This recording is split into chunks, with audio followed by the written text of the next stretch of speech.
ja vama krevet. Ura,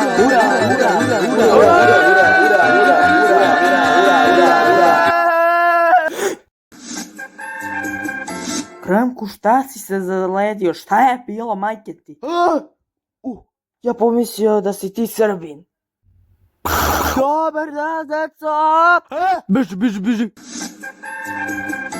Dobar dan, deco. Šta želite da budete kada porastete? Samo da znate da ja jurim debele engleske ljude sa trubom. Stop it! Cut it out! I have a glandular problem. To bi bilo 6.000 dinara.